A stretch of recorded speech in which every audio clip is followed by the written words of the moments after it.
I remember having a coworker that had one of those like coffee thermoses or whatever, but he filled it with vodka all the time. Oh, Jesus. Yeah, Classic drinking the I'm not a bear. I mean, bad. he was always drunk and high, so I mean, that's why he still kept his job. You know? Like, I never got caught.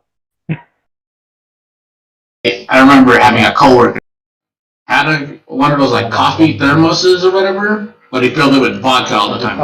You tell the clock that you're not drunk. Yeah. Classic No, I'm too funk to drunken.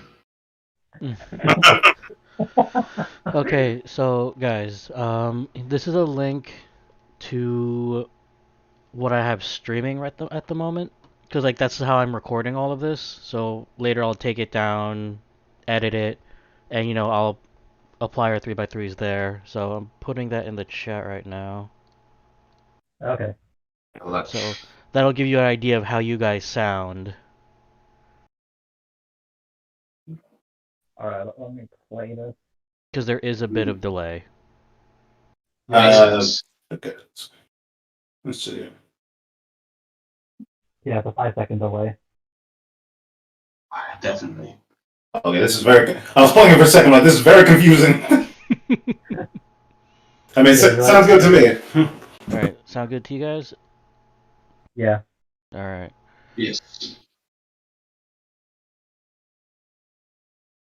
Okay, so I unfortunately don't have anything else other than this starting soon thing, because this is just the default package that came with it. So I think what I'll end up doing is just I'll be making a blank screen for this, and then this is where I'll throw our initial 3x3s.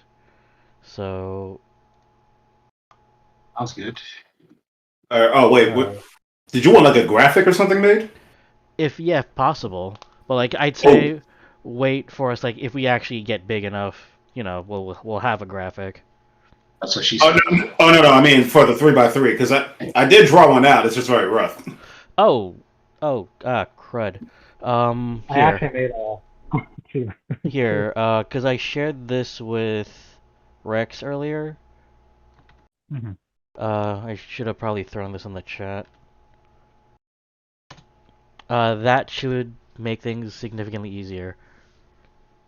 Yeah. Oh yeah. I used that one. I was like searching for one up. I was like, I can't do graphic design. This is where my desktop would come in handy. No, the structure. Do we turn in our 3x3s in the chat? Or? Not yet, not yet. Okay. In that case, let me find some images to go with these. Well, here's the thing: you can just click a box, and there's the search bar up top. You can type in the name; it'll throw it into the box. Sounds good. Oh, perfect, cool. Yeah, it's pretty easy to use. I like it. Yeah, we should also do one on our a 3x3 of like our ideal waifus and shit. Oh God. Yeah, I'm down. 9 waifus. Okay, I'm gonna fucking put like 9. My 9 waifus, and yes, they smoke weed. Now all my 9 waifus. Can I do waifus and husbandos? Yeah, you can do either. Whatever person you find attractive, or whatever person you find appeals to you. Because I will definitely put because if I'm putting females on, I gotta put Ryoko from Tenchi Muyo. Yeah, bruh. Of all of her, bro. You are a man of culture. Thank you. She's mine. How dare you? Mom said it's my turn with Ryoko. Okay. So, I have something on here, and now I'm debating if I want to change it. Maybe I'll make it a 2-way tie. Alright, so let me know when you guys are done, and then we can start officially. Thankfully, we don't have much of an audience, so we don't have someone just like, hey, what the hell's going on? You guys suck. Which, yes, we do. Hi, how are you? Wait, we're live right now? Yeah, like that thing I threw up, that is live. Oh, okay. Hey, everybody. Good evening. We don't have anyone, so. Okay. Yeah, because I didn't know what to show you. Forgot to. Something happened. Yeah, I didn't realize we were doing it live. Otherwise, I thought we were gonna edit it, because you know what I'll do next for the next one. I'll make sure to share the link to let people I know that we're doing this live.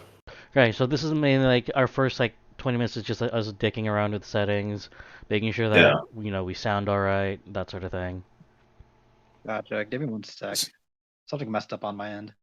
Okay. Yeah. Okay. This is cool, by the way. Where'd you find this 3x3 thing? Google. Cool. I looked it up on Reddit, and then Reddit gave me that link.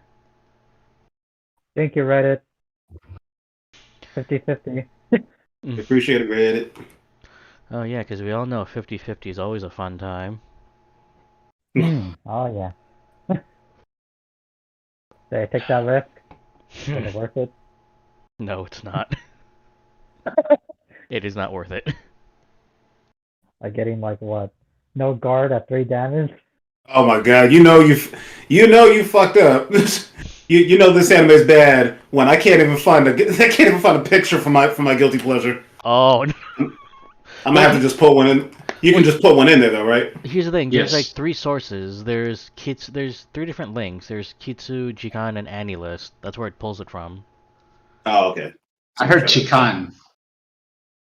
What? I heard Chikan. Isn't that Yeah, like there it is. train molestation?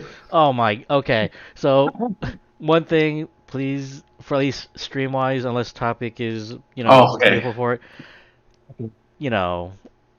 Keep it PG-13. Gotcha. For now. Okay. I mean, you can drop the occasional swear, the occasional F-bomb, but like, Yeah, sounds good. don't go too explicit. Okay, Alright. goddamn it, Nico, stop moving. Like, It's not me, big brother. It's the quitters. Oh my lord. Oh, but listen to this right now. You're gonna hate your ass. Okay, so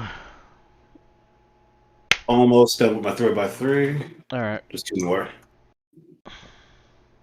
Also, I have to find some royalty-free music to play in the background.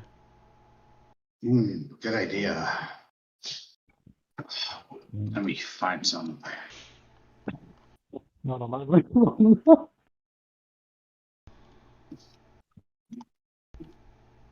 I'm just gonna sit down and wait for you. We'll probably get a beer. That's my coffee.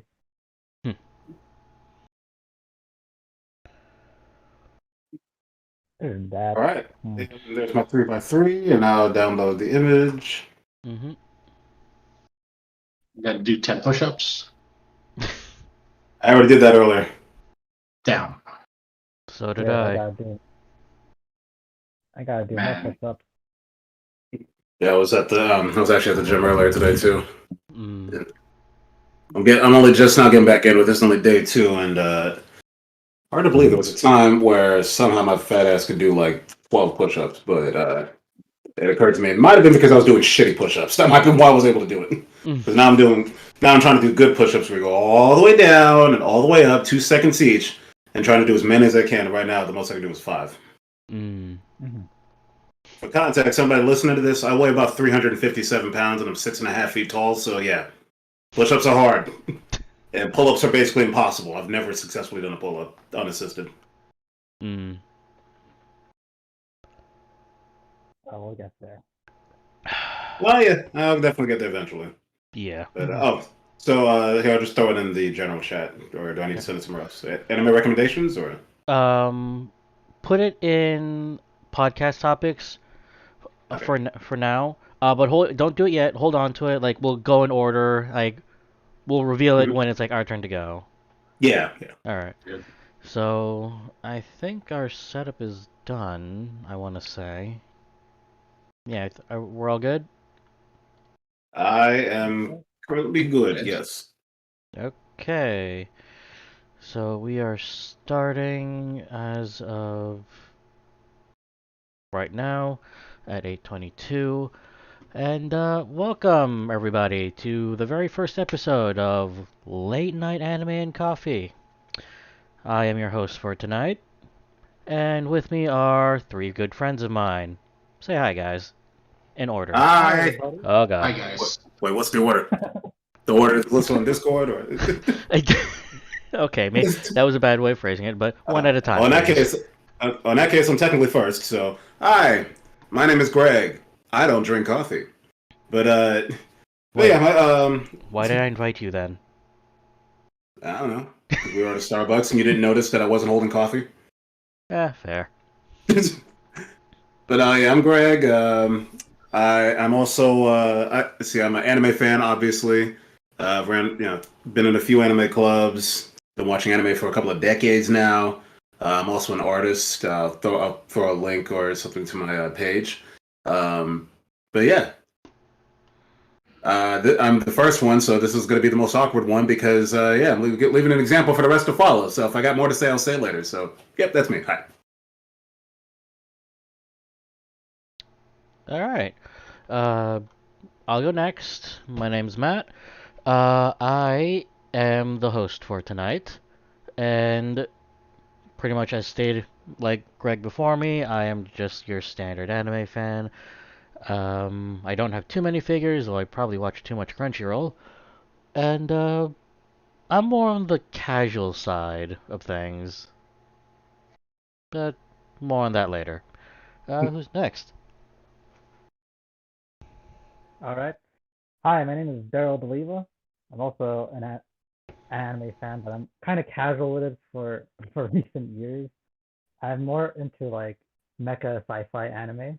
So, if you guys got any anime recommendations? Feel free. I like to think a lot about my anime. Awesome. Mm-hmm. Rex, I think that makes you next. I guess. Okay. I guess I'm next. All right. The name's Rex. I like anime, but yeah, just like with Matt and Daryl, more of a casual level of I guess. But I'm more into video games or gaming in general. But either way, I'm here because I like anime and I love coffee. Okay. We're definitely gonna delve more into that later. So Mm. it's nice to meet you all. All right. So the way how this works, folks, is typically we would do a weekly recap of, shows that we watched or shows that we recommended as like a collective group. Think book club, but, for anime.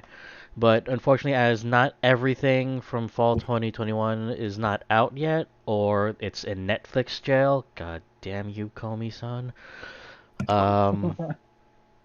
So we're not doing that this week. We're probably going to pick that up next week. So in that regard, we're going to do something else and instead give you all an idea of our tastes. So there was this trend, I found this in Reddit, but I believe it originally started from 4chan of all places, where you would make a 3x3 square that would give people an idea of your tastes regarding a specific topic. Games, comics, in our case, anime. So what I've asked the guys to do is make a 3x3 that would give a general idea of what your tastes are. So, as the host, I'll be posting my 3x3 in the chat, and we are doing this remotely as I have nowhere near enough money to rent a studio, as much as I'd love to. Can I just say this was incredible? This was a hell of a lot harder than I thought it was going to be because this is a little more complicated than just doing like a top 10 favorites list. It's hard. But yeah. It was hard, right? It was cool though. Yeah, it was cool though. I enjoyed it. I mean, I know I'm going to basically use each title as an excuse to give a million honorable mentions, but yeah. Oh, man. I'll be fair though. I can't find a guilty pleasure that I watch that's not R18. So Well, I'm not seeing a problem here, but all right. so this is my 3x3. And honestly, this might be the most normie of the bunch. So let me know when you guys can see it. Get out. No, what is this? no. Okay. So Admittedly, one of them I thought was going to be in the middle. So this is in no discernible order except the center. I've asked everyone that to reserve the center spot for their guilty pleasure, as it were. So in no discernible order, we have Digimon Adventures, Konosuba, Code Geass, specifically Season 1. I fell asleep during Season 2. Fate That's Zero, you. which was the best, in my opinion, of like all the animated Fate series so far. For Skipping the center, it's Katanagatare. Then our bottom row, Elfin Lead, Goblin Slayer, and Miss Kobayashi's Dragon Maid, with my guilty pleasure piece being No Game, No Life. Like I said, this is probably the normiest of the bunch. And I think the oldest show I have on here is Elfin Lead. It's either that or Katanagatare, I'm not sure. Actually, the oldest show you have on here is Digimon Adventure. That was released in 1999, I believe, in Japan. Yeah, this is my adventure. That shows that I'm a fake fan, holy crap. Damn. Don't feel too old. Most people out here didn't see it until the 2000s, so That's true. So yeah, so for more context, with Digimon, Digimon was better than Pokemon. we'll be fighting later. Oh. Now, let me clarify. The show was better. The Pokemon games were better than the Digimon ones, because I could not get into the games for the life of me. I tried. But for me, the show was better because I actually gave a damn about these characters. With Ash, I sort of stopped caring after a while because. Go ahead. I was gonna say he might turn 11 once, though. You never know. Yeah, might. That took him how many years? Canonically, he should be about 35 right now, I think. But anyway, sorry, what were you saying? But yeah, so like it was also helps that this was the first instance of isekai and that I was exposed to. So which bleeds into Konosuba. Now, Konosuba, if I could summarize it in one sentence, is four drunken assholes playing D&D. I mean, yeah. He's not wrong. He's just watching And close. Jesus. so one thing that was ultimately refreshing was the fact that Kazuma, our main guy, is an unapologetic asshole. Like, he will not hesitate to just say it straight, even though it might get him killed. He'll get resurrected later. But, That's kind of what makes that show so funny, though, is the fact that, yeah, they're all dicks, and the Yeah. show fully acknowledges this. yeah. And the thing is, like, despite the fact that Kazuma's supposed to be the hero, he's supposed to be the honorable type, they even poked at that honorable hero trope and said, yeah, no, nice guys finish last. As he stole another hero's sword and just sold it, because fuck it. Give me your money. Yeah. And then our leading lady, Aqua, is the least redeemable character in that show. Yet she's oddly enough the most popular. Right, no, actually, I think most popular is either Megumin or Darkness. People like dickhead characters. Yeah, and let's be honest, Kazuma and Aqua were made for each other. Pretty much. I mean, look at My Hero Academia. You know, Bakugo, he topped that list multiple times. And then moving Before on. his redemption arc.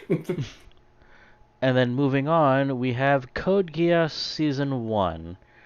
So, Code Geass Season 1 was the only mecha I actually gave a damn about.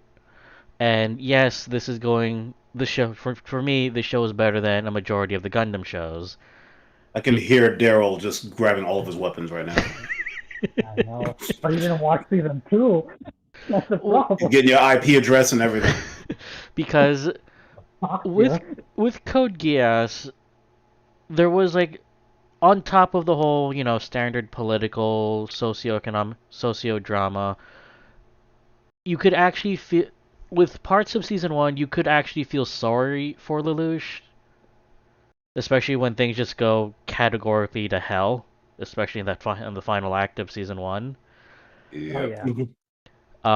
With season 2, it sort of lost me with Rolo, and the way how it ended before we got, what was it, Lelouch of the Revival? Yeah, The Lelouch Rebellion. of the Resurrection. Of the Resurrection, I'm sorry. Of the Resurrection. I That still need to end, watch that. With second season called I didn't. Yeah, I know the first season was called Lelouch of the Rebellion. Wasn't season 2 just called Code Geass 2 or something? like Or R2. oh, Part okay. two. Is that what it was? Okay. Yeah. And yeah, the way how R2 ended, kind of, it was both fulfilling, but it was empty at the same time. And like other than that, there were a few moments like I said, Rolo, that whole thing lost me. And where I really kind of started losing steam was the whole Spartacus moment, if you know what I'm talking about. Gotta be Kind specific of. about that one. There's a So lot of focus. there is a scene in R2 where uh, Lelouch as Zero decides, you know what? We'll meet with, the public government face to face. Obviously I'll be in a mask, and I will accept your judgment then and there. So the leading viceroy at the time decides, because, he's such a radical terrorist, that exile, because if they choose to execute him, he'll become a martyr. So the next best thing is exiling him from any and all Britannian territories. And then smoke covers the entire arena. And then all of a sudden, everyone, like all the Japanese slash 11s, are suddenly wearing Zero's costume in various different colors. And they're all Belated saying, spoiler warning. I'm sorry? So I said belated spoiler warning. Oh, well, yeah. This show's old, come on. So go ahead. And they just say, well, I'm Zero, so I must also be exiled. We're all Zero. Come on, Zeros, let's all go into exile together. And I'm like, what? How did this work? They all get to leave, and now they're no longer under their rule. Yeah, being I independent. guess. Yeah, but Think about then, it. yeah, Lelouch is a chess player too, so. yeah, They can't But he's prove still that it was. They can't prove that any of the people in those masks weren't Lelouch. yeah. Mhm. But yeah, that's where I started losing. That's where it started losing me. It did get better, like in the as it got closer to the finale. Then the finale happened, and I'm like, oh, okay. Hmm. Moving on, Fate Zero. So I personally find this show to be the higher up ones on out of all of the Ufotable animated Fate works. Um, I know people are gonna give me shit for not picking like either Heaven's Feel, which don't get me wrong, that is a good series. I just liked how with Fate Zero, you know what you're getting into. It's Uh, not. Go ahead. oh, and I was going to say, as somebody who's new to the Fate series, I always heard that Fate Zero was was the most popular one. So I don't think you're going to get too much hate for that. Well, I hope. Yeah. But one, characters are more compelling. For example, Iskandar is literally the best character of that show. Um, you have Saber there, but yeah, she's still a piece of wood. But she gets things done. You have several other key fights. The biggest moment for me was Iskandar versus Gil or Gilgamesh, but that was just like in general that was like the best series for me. Also, if you watch it dubbed, try not to laugh, cause holy hell, they Wait, how hilarious is that? it's they're trying. Oh, You have to give them that, but it's like you can't help but laugh at some of the accents. The accents sound so forced. okay. So not as good as Hellsing dub. I'd say the Hellsing dub is better. Okay, gotcha. So we're gonna skip No Game No Life, because I'll save that for last. Next is Katana Gatari. That is the only of the Monogatari series that was the first one that I've watched, and it was the first one I finished. Um, I'm annoyed that I can't find it anywhere else anymore, like legally, I mean, because it's not on Funimation, it's not on Crunchyroll. Um, I don't know why I particularly picked that one, because there's so many other shows that I could just pick, but I felt compelled to add one of the Gatari series. A potential replacement for that would be Kara no Kyokai, the Garden of Sinners series, which Still is haven't gotten also around to that. I want to go to watch that at some point. mm, Mhm. I heard about Katara a long time ago. I still have to finish it. and right. Following that, Elfen Lied.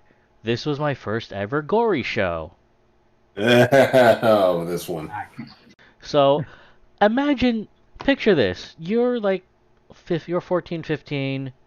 You see a show called Elfen Lied, like, okay, this is weird. And you see that as the cover image. I'm thinking, oh, this is probably a hentai. I mean, to be fair, a lot of hentai around that time weren't very different from Elfen Lied. And Oh then yeah. out of morbid curiosity, you push through the 18 plus rating because whatever, they don't check. And for the first 10 minutes, it's just this mindless slaughter of Oh. just soldiers, of regular employees, and by this naked girl in a metal helmet. You don't see how they're dying, except if you watch closely, like you can see where the air distorts for her vectors. And then we have this one random officer chick who just walks into a firing line to give her boss coffee. And I'm like, Forgot about that part. Oh god. and I'm like, read the room? And then she gets killed by a pen. Oh. Yeah, she had that coming. Yeah. And then it You know they just ain't paying you enough for that. and then from there it just goes downhill in a good way. Yeah, it was. It's kind of like Digimon. I don't have a follower for that. It's fucked up. Yeah, it's a fucked up show. I mean, you basically just. That's kind of like my experience watching Akira for the first time, except instead of a naked girl, it was a little naked boy that destroyed all of Japan. Oh, what's worse?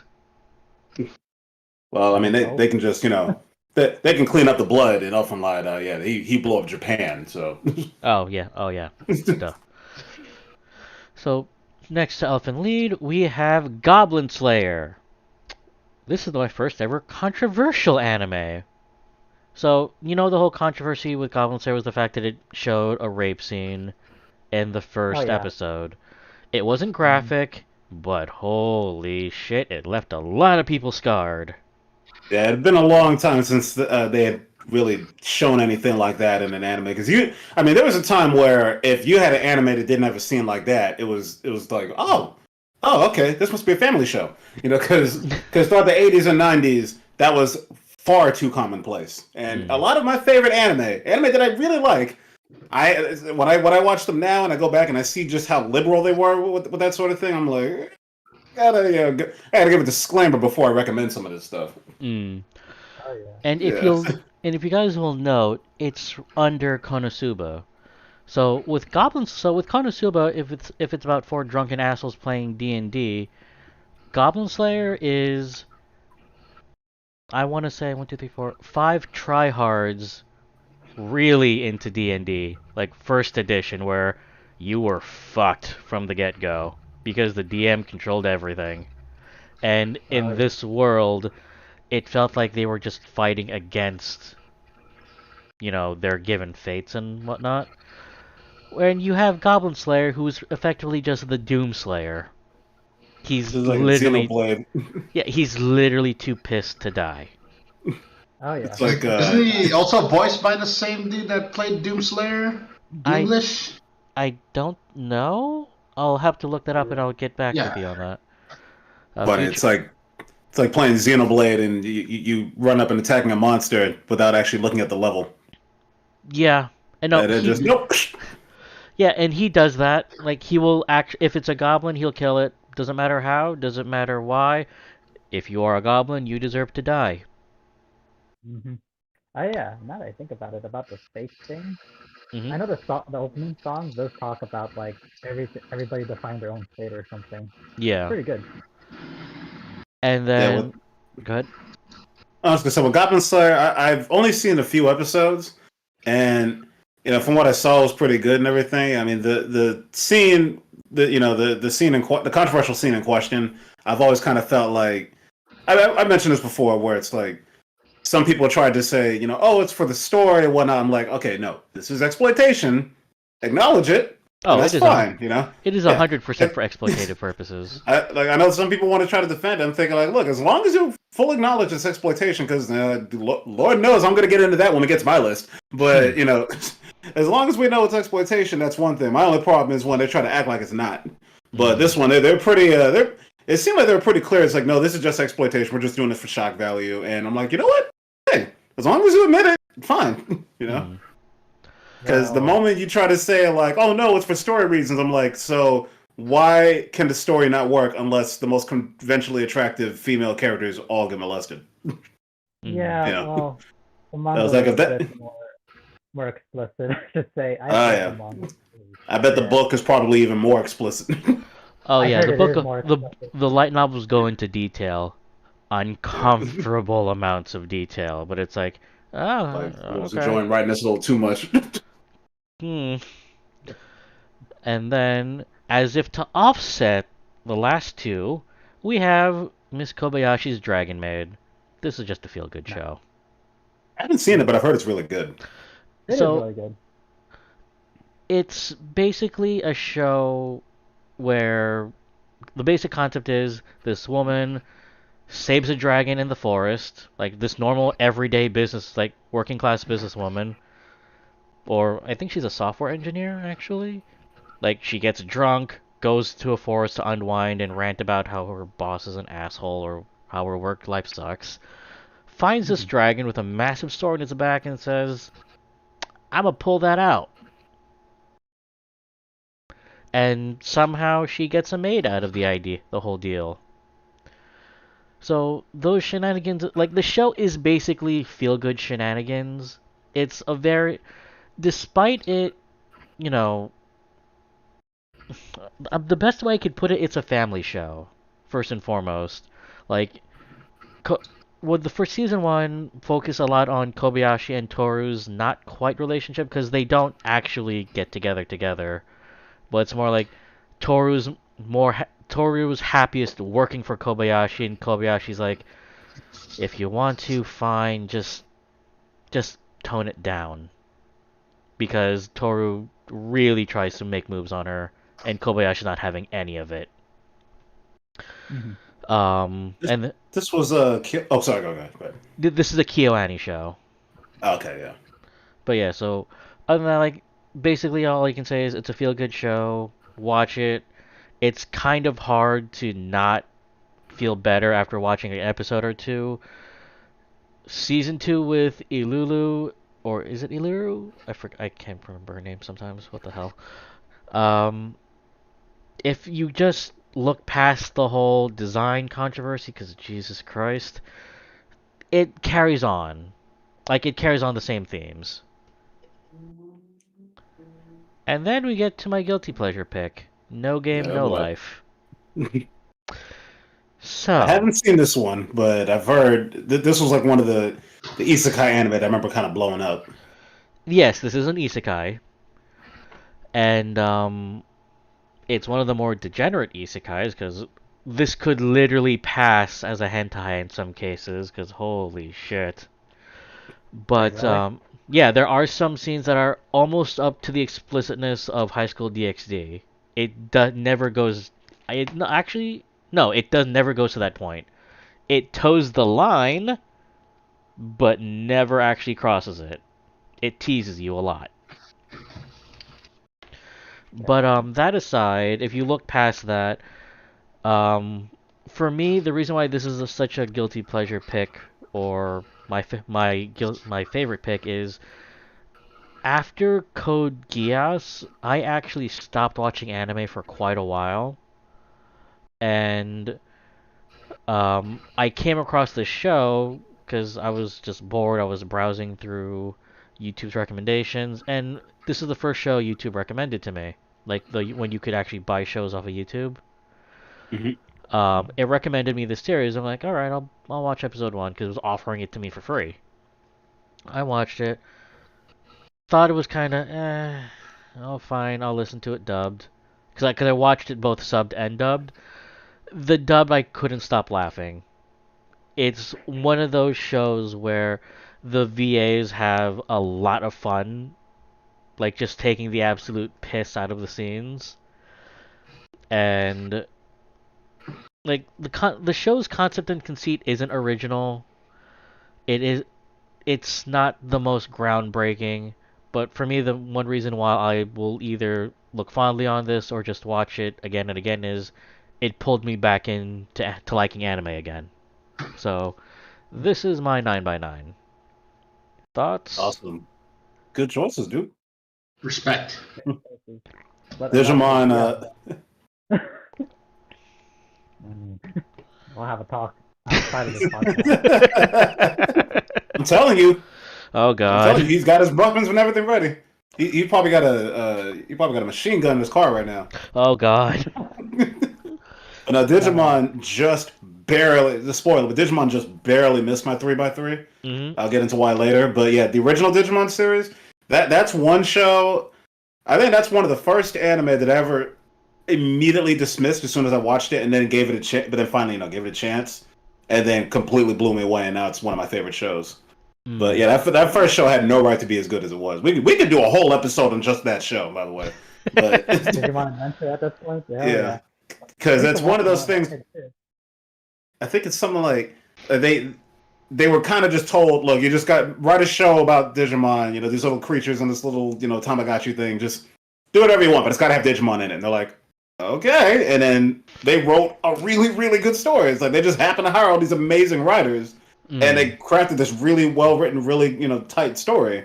Mm-hmm. And then famously the producers or the person who was like helming the show quit because he didn't want to do a season 2. But yeah, that's why season 1 turned out so damn good, and season 3 because the writers got more creative control in season 3. Yeah. Did you watch the Digimon Adventure Try movies? Yes, What'd you think of those? I the first one I remember thinking was all right, and then the second one and third one I thought were better. But the problem is that I don't know. I think the issue I have is that initially I thought it was kind of funny that they were kind of completely ignoring season 2. But the more I thought about it, I was like, no, you really got to have them here. They need to be here because it's like I get it. They want to focus more on the other ones, but their friends are missing and nobody seems to notice. And it's like it probably would have been better if you just acted like they didn't exist rather than having them get basically kidnapped or murdered at the beginning. It seemed like. And then nobody wants to talk about it for like 4 of the movies, and it's like, really? We're just gonna act like that didn't happen, okay? But that aside, though, I thought Last Evolution, Kizuna, I think was a superior follow up to the original series because the characters felt more like themselves. But Try definitely had some moments, but I can't recommend Try on good faith because they killed off Leomon again, and that still pisses me off. Why? What the one thing I never understood is why does Leomon always have to die?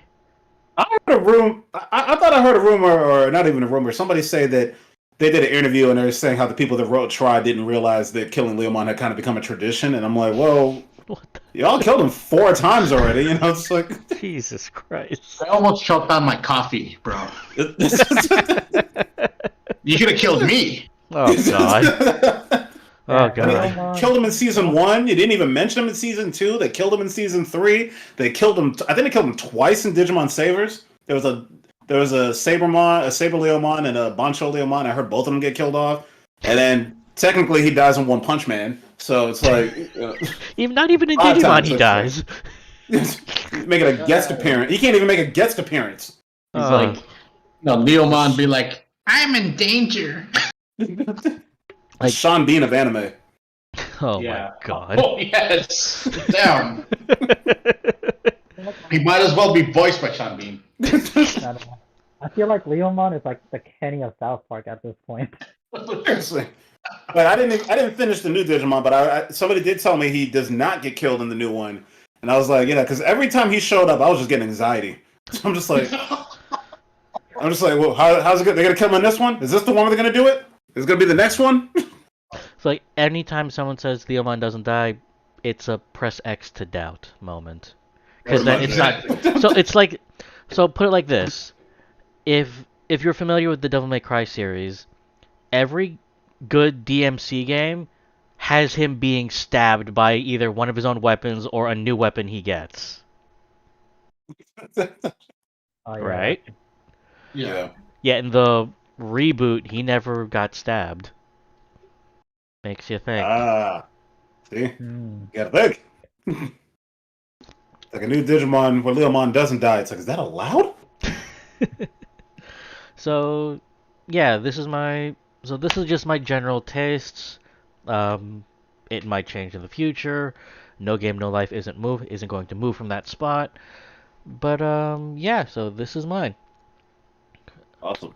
Who wants to go I gotta next? check out those. I can go next. Also, I gotta check out those Gattari shows at some point. I haven't seen any of them in their entirety. Like- All right, so Mhm. so Like- what's up? I'm saying I was annoyed because I can't find any of them to stream legally, and the Blu-rays are so goddamn expensive. Yeah, but yeah, I think they got released through was that Aniplex that did those? Yeah, yeah. That's why they're expensive. Okay. So here's my 3x3. Oh, got Gundam in there. Yes, I did have a Gundam. I figured like I gotta have at least one giant robot show. I'm like, it's gonna be Gundam, Evangelion, or Macross. It's gonna be one of those three. Mm. But okay, so let's go. I guess I'll go start at the top, go clockwise, Mhm. and yeah, then till we wind up in the middle. So number one, this was never any doubt in my mind that this was gonna be on here. Dragon Ball. Mhm. Just that was the anime. That was my gateway drug into anime. It was not the first. It wasn't the first anime I ever saw, though.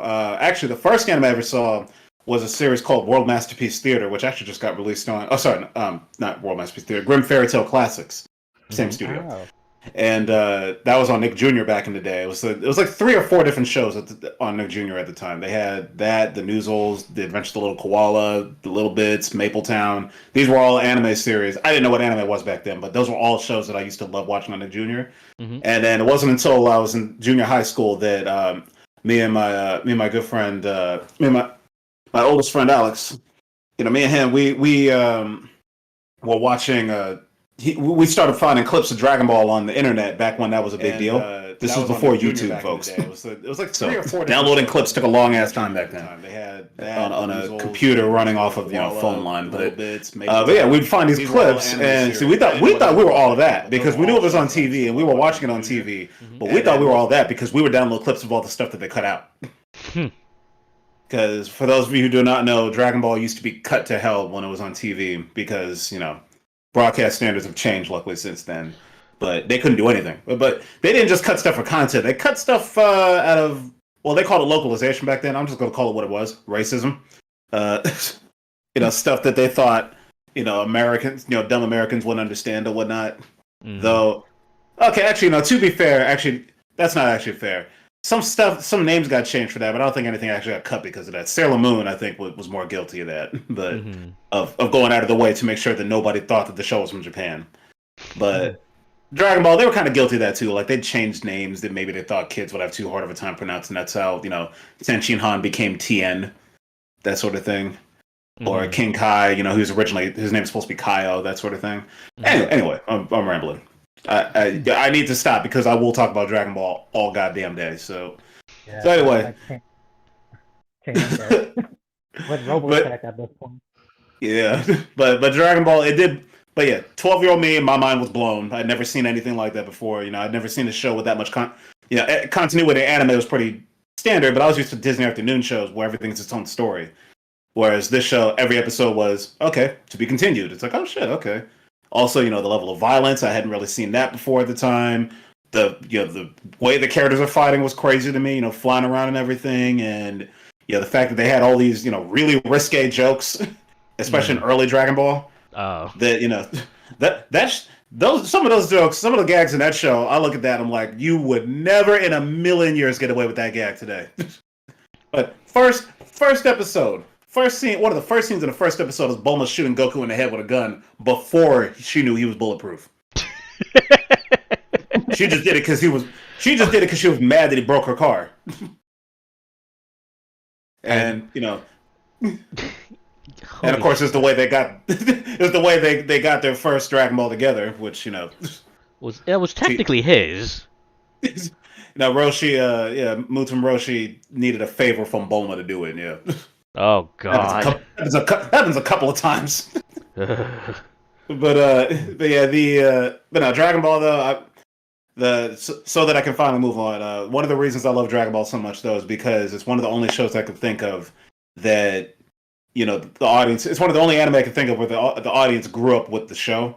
Mm-hmm. It's crazy to think that I was 12 when I started watching the show. Goku was 12 when the show started, and now Goku canonically is in his late 30s or so at this point in Dragon Ball Super, and he's only like a year or two older than me. So it's like I feel like I grew up with him. It's just kind of cool to see the passage of time in that show and see how everybody's changed.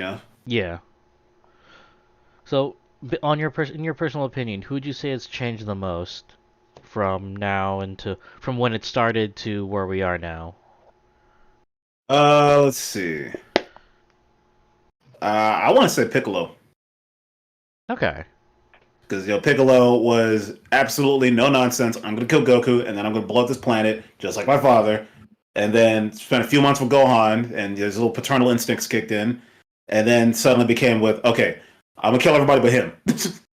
which then turned into, I need to make this world better for him. Mm. Yeah. And he did it. He helped do it. Yeah. I mean, Vegeta, I want to say Vegeta, but I'm like, well, no, Vegeta was an asshole, and he's still an asshole. He's just not evil anymore. Debatable. Mm-hmm. I mean, in the current manga, he tried to be evil again. He's like, nah, I can't do this shit. But I thought that part was actually kind of funny.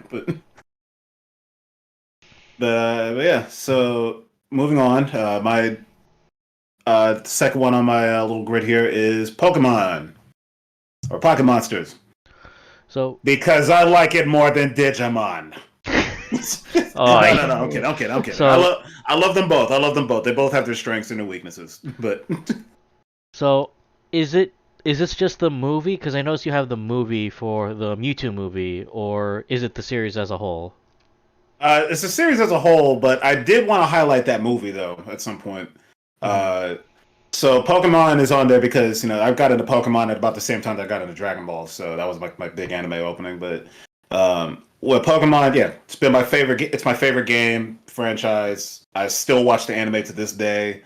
I'm current on the Japanese version of the anime as well. So, but the movie, if I had to pick one highlight from the series, it's definitely going to be that first movie because it was the first anime film I ever saw in theaters, and it was on 35 millimeter day one. Everybody in the audience was going crazy. Okay, half the audience was going crazy, and their parents didn't know what the hell was going on. But but when I saw I saw it in theaters, loved it. Though the whole time I was looking for censorship because that's what I did back then. I'd always look for censorship because they edited the hell out of shows. I always thought it was cool if I could find that they censored something. But when I saw the Japanese version of the movie about a year, not even a year later, a little while later. It was the extended one where they added extra footage that was originally meant for the international release, but then they cut it out for some reason. I don't know why. Probably they thought it was too dark. But when I saw it, that was the first time that I really appreciated how much a movie can change just by changing a few lines of dialogue and the music. Because the music's completely different, and a lot of the dialogue is different. And it's a completely different movie when you watch it in Japanese. I see. Yeah, it's considerably darker. Just the tone is more menacing. Like, it's the same story, but the tone is much more menacing in the Japanese version because of the music and because of how Mewtwo sounds and the things he says. Mm-hmm. So yeah, the first one is still my favorite of all the Pokemon movies because of that. Okay. But yeah, I'm with this franchise from now. Don't plan on leaving anytime soon. I'm actually playing the game as we speak right now. But but yeah. So Pokemon. Well, pretty sure I don't need to explain what that is. But in case you don't know, look it up. It's Pokemon. Anyway, so the next one on my list is Touch. This is easily one of my favorite anime series. It's not the first sports anime that I've ever seen, but it's the one that made me appreciate sports anime. So this one's a little more obscure because it's never been released in the U.S., but in Japan it was this monstrous hit. So Touch is about two twin brothers who both of them like baseball, but only one of them actually plays it. And their neighbor, the three of them all grew up together, but they're at that age now. They're about to go into high school, and they're starting to think like, hey, so is one of us gonna marry her, or are we doing this? What's going on here? So gets a little awkward, but basically, it's not really about baseball so much as it is about them and their dynamic. But what makes this show so unique is, I don't want to spoil anything, but I'll just say, just when I thought I had the show figured out, they completely pulled the rug out from under me, and it became an entirely different show. And it completely changed the dynamic of the characters and everything. And it's the reason why I think that show was such a huge hit, because just nobody saw that coming, and the way the twist was handled was done in a very believable fashion. That's me being as vague as possible, because I actually do want people to see this show if they can. It can be found. It's never, you can't find it on DVD. It's not streaming in the US, but it can be found. You know what I'm saying? Mm-hmm. And and by the way, it's not on here, but I just remember I have to give an honorable mention of One Piece. But the only reason One Piece isn't on here, despite being my second favorite anime series of all time, is because if it wasn't for Dragon Ball, I never would have saw One Piece. Because Dragon Ball was my introduction to shonen anime. So Okay. All shonen. I know what Touch. So yeah. Plus, I grew up with baseball, so I've always had an affinity for it. So that's why I have Touch on here. Ooh, All right, so next one is Mushishi. And this one, I'm referring to the whole series, by the way. There's 3 seasons of a TV show, there's an OVA, a TV special, and a movie, but each one of those is just an adaptation of the chapter from the manga. So as far as I'm concerned, it's just one story. And Resident Evil 4, the animation. oh god. Now available on literally everything. But played Resident Evil 4 on your watch at this point. But so Mushishi, so the general plot is, it takes place in kind of it looks like World War II or it looks like Japan as if World War II never happened. I think that's what I was told that is going for. It's like still kind of, the whole country is still rural, but it's kind of modern, but not really. I don't know. It's like an alternate version of Japan. Maybe that wasn't the best way to put it, but that's what it is. It's like it's like Japan with almost no Western influence. Is the best way I can put it. Okay. But anyway, that's the setting. The actual plot. Every episode it's episodic. Every episode it's its own story.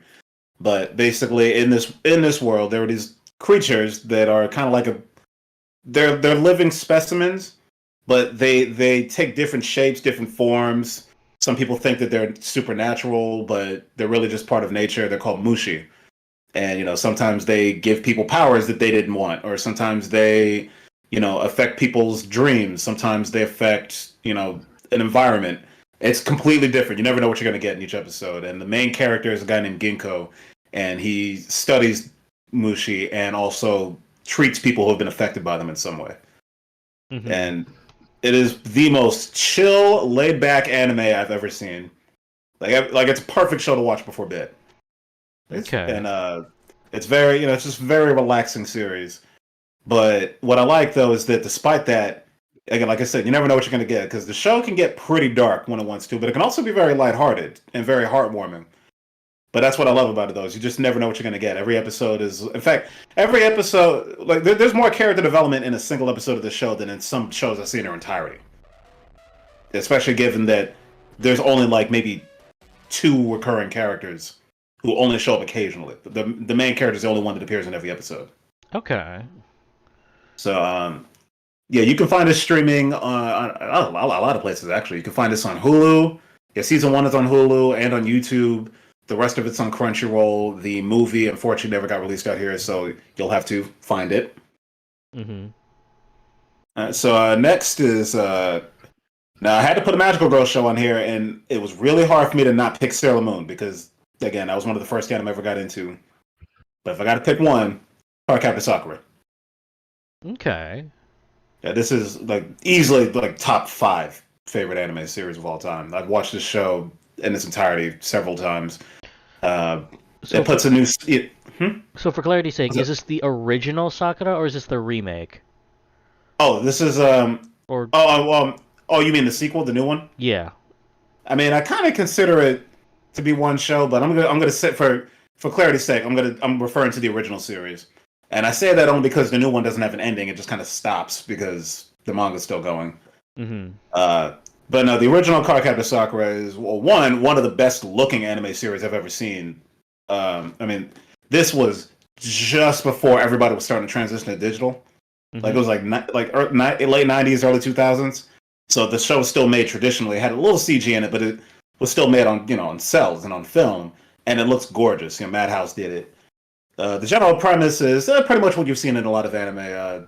For whatever reason, this girl has to transform into a magical girl. But in this case specifically, there are a bunch of magical tarot cards hidden in her basement, and she accidentally set them all loose, and she's going and collecting all of them, while also learning how to use their powers. But this show is kind of you guys know Madoka Magica, right? Yeah. Yep. Okay, so that was the deconstruction of Magical Girl shows. This was like a reconstruction, even though it came out first. Whereas it takes a lot of the tropes and explores them in a very interesting way, and it's a very wholesome show. It's a very heartwarming show. Like it's never really too dark. It's one of the most lighthearted anime I've ever seen, actually, and it doesn't feel cheesy as a result. And it's also significant for me personally because I had seen anime with LGBT characters before that were portrayed in a positive light, but this is the first time I think I'd seen a male LGBT character portrayed in a positive light, and at no point is it ever brought up, and at no point is he ever the butt of a joke as a result. That sort of thing. Because, yeah, I mean, I don't remember when, I think I was maybe 14, 13 when this show first came out in Japan, and it didn't come out here until maybe it was like a year or two later. And I just remember they actually censored that. One of the characters is a kid named Lee.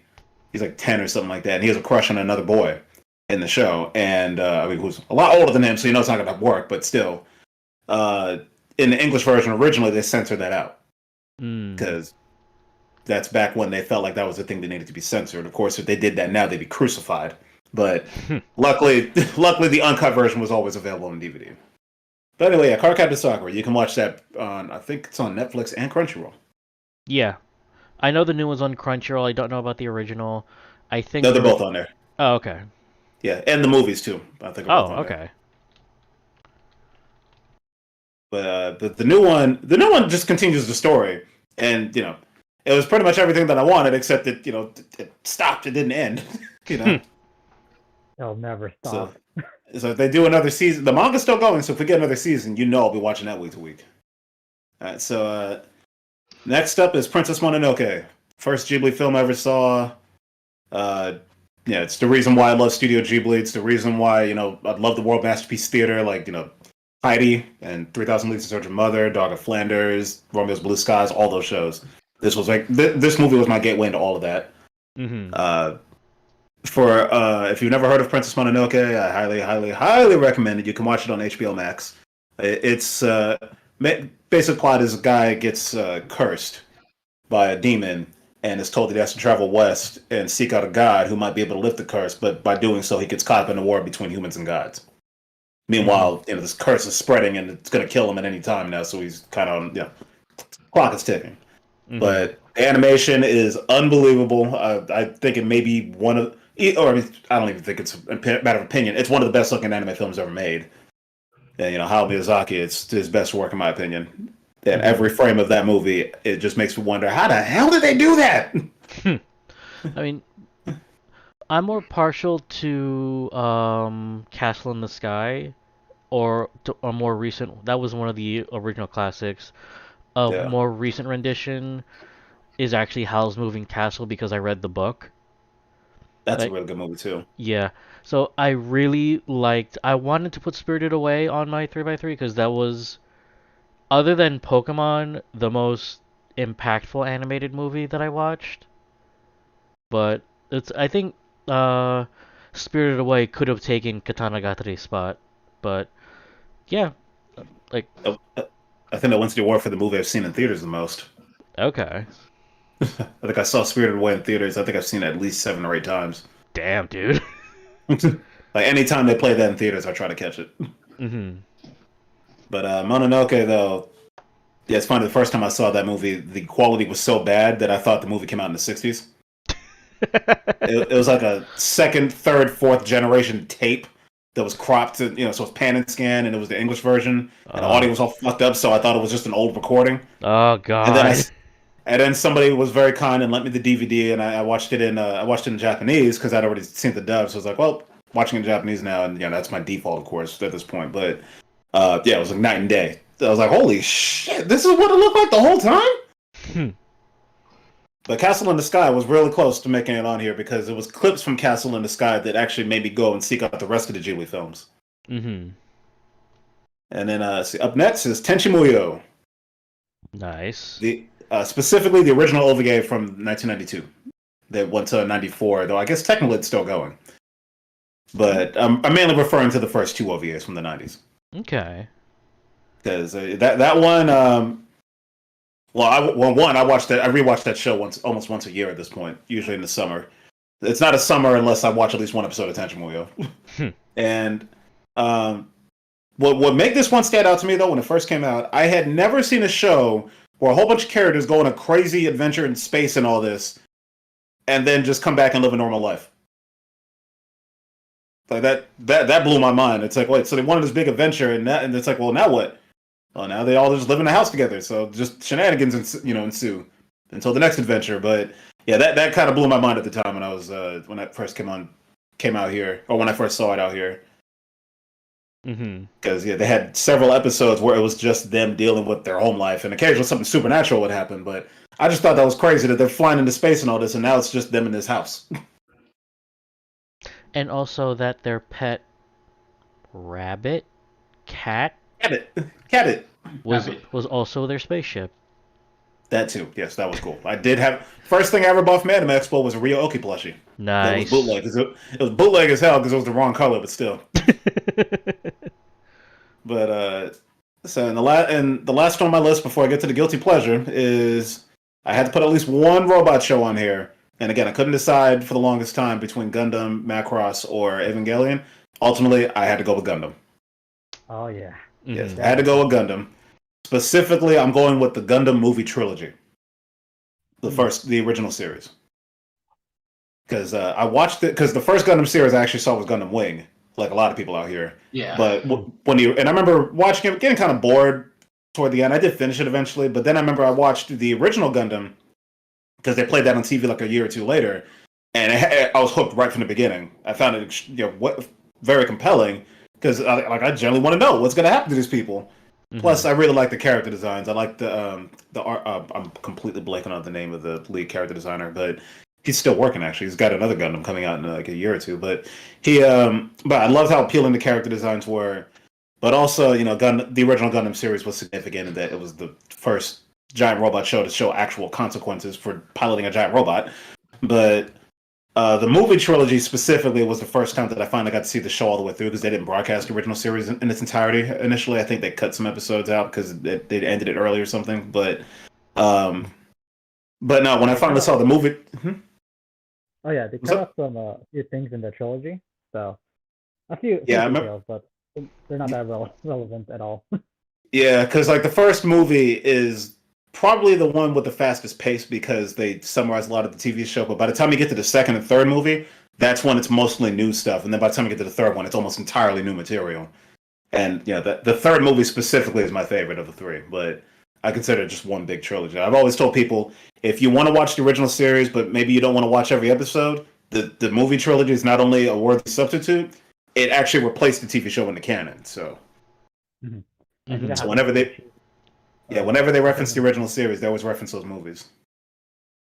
Yeah, and we have to see the cheesiness of the Gundam hammer. Yeah, that they had to cut some of the silly super robot stuff out when they did the movie trilogy because that's stuff that the creator didn't want in the show to begin with. So, Mm-hmm. but yeah, so the original Gundam movie trilogy, which is actually on Netflix with the original sound effects track, mind you, which was not included on the Blu-ray, and I still don't understand why they did that. But yeah, so I don't like watching movies from 1979 with clearly brand new sound effects and whatnot. Anyway, so yeah, the movie trilogy, highly recommended. Okay. It's a great introduction to the Gundam universe. And yeah, it is a little dated. I mean, then again, so is pretty much everything from the 70s, but still. Mm. Alright, so and here's my guilty pleasure, Mad Bull 34. Yes. Oh god. You would. Mad Bull 34. Oh, So as soon as you said that the criteria for our guilty pleasure has to be something that we know is trash, but we enjoy it anyway, first thing that came to my mind. This fucking show. This is another one we can do a whole. This is another one we can do a whole episode on. Now, see, I said on this podcast that I said I was going to avoid talking shit, just because I just didn't want to do that. I'll talk all the shit I want about this one though. This show can fuck itself, and I love watching every second of it. So the plot, if you want to call it that, is about a rookie cop who teams up with another cop who's that's kind of like Mad Bull or whatnot because he's a crazy unhinged cop. Because that right there, yeah, that aged well. Yeah. Oh he boy. does things like shoot people in the face instead of arresting them. I mean, with a it's okay. shotgun. With a shotgun. I mean, you could arrest them, but or you could just blow their heads off. And if you happen to be female and exist in this world, leave this world. That was the best way I can put it. Oh god. Every episode, every single episode, even every remotely attractive girl at some point gets either molested or just is in a sex scene or something, a ridiculous sex scene. Admittedly, the consensual sex scenes are for police officers, so I doubly took it personally. Oh god. And the main villain of the first episode is a black guy whose actor is clearly not a black guy, so I took it triple personally. Oh no. I don't know who the hell's doing this voice, but the guy apparently can't say the name Lily. Calls her Lele. I'm pretty sure the cast is that. I get the feeling the cast is probably actually British, but that's my theory anyway. Oh I think so, because there's at least one or two characters in here where there was at least one person I remember I heard their accent slip a little bit. I'm like, oh, you're British, aren't you? Oh my god. god. The accents. Oh my god. So the lead character is supposed to be. They say he's half American, half Japanese. So I assume that means he's half white and half Japanese. Is what they meant to say. And for some reason, they gave him like a stereotypical Italian accent. Or not Italian or Brooklyn. He's like, yo, my name's Boy Eddie Band. Oh my god, he like, actually talks like that in the show? In the first episode, yeah, they dropped that accent in the second episode. That's how bad it was. Thank god. They dropped the accent in the second episode. Here's the thing, though. Despite all the shit that I'm talking about with the dub, you have to watch this show dubbed. Because if you watch it in Japanese, it's just boring. But if you watch it in English, it is fucking hysterical. Sounds like the story is good. The dub, yeah. It's got to be hard to be believed. They knew they were dubbing trash, so they obviously didn't take it seriously. But it's like when you say they didn't take it seriously, would you say they just said fuck it and had fun with it, or just didn't, or they had fun with it but didn't put effort? They had a little too much fun with it at times. Dropping slurs and shit at times. I'm like, okay, there's the good old '90s for you. But, good. So yeah, the best way I can describe this show is somebody. It's based on a manga, and I guess the manga author. This is his take on what American cops are like to him, and apparently they're all either gun crazy or in this case, the main cop is this giant buff dude, which obviously I don't take issue with, but I don't mind Bara. I like Bara, but the problem is that after a while I started trying to see if I can predict when he would take his shirt off because he would just do it for any damn reason. Like. Yeah, it's like Oh, we're like, a gust of wind, got to take my shirt off. Yeah. When did Yeah, the show it's come out? early '90s. I Okay. think maybe like '93 or something like that. But yeah, Mad Bull 34 has to be seen to be believed. I'm sure you can find the whole damn thing on Retro Crush or on YouTube or something. It's probably on But YouTube somewhere. yeah, but again, you got to watch it dubbed because if you watch it dubbed, it's hilarious. It's hilariously dated, but it's still hilarious at how dated it is. All right. And that is my 3x3. Alrighty. So, who's Looks next? like I'll be going next then, and my 3x3 is I have more mecha than everybody else here. I know Hey, you everybody like thinks Mecha? Go for it. Yeah, man. and I'm like, you know what? I got this right now. I'll load in the group chat real quick. So this is my 3x3. God down. And I'm just like, yeah, I know, right? It is a goddamn. So top left, Extra props to the upper right or upper middle. oh Yeah. yeah. So top left, Getter Arc, and then we got Megalobox, then Gundam the Origin. Mm-hmm. Hell After yeah. that, we go to SSS Gridman. Mm-hmm. Hell yeah.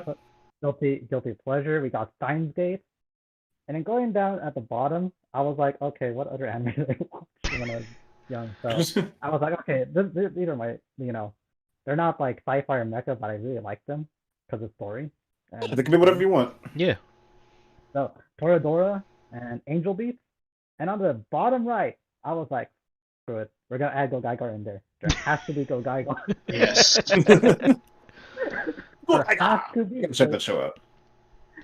Go Gaigar. The whole entire anime. Fuck. Anyways, but Guilty Pleasure was the Godzilla movie, the very first one in that. Mm-hmm. I just watched those recently.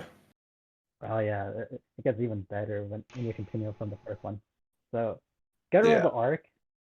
I here's the thing. The last 2 weeks I was like, okay, I'm gonna watch Get Rid of the Arc finally because the whole entire like Mechanox Facebook group was like spoiling everything. So I was like, okay, might as well watch it. I was not disappointed at all. Was not. Like the whole thing, I could see that, because it's done by let's say Dynamics Production, which is run by Go Nagai, and basically Go Nagai was co-author with Ken Ishikawa at the time, and it was like, oh man, and I wanted to see how it ended because I read the manga Get a Robo Arc. I was like, okay, how's it gonna end?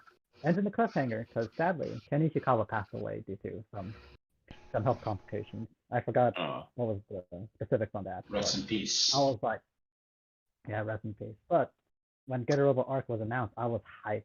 Like it, like every trailer, like the 3 trailers that played out, they played out like songs from like the OVAs from different Get a Robos, like Oh, nice. like New Get a Robo, Shin Get a Robo Armageddon, and Neo Get a Robo versus Shin Get a Robo. I was like, this is my wet dream right now.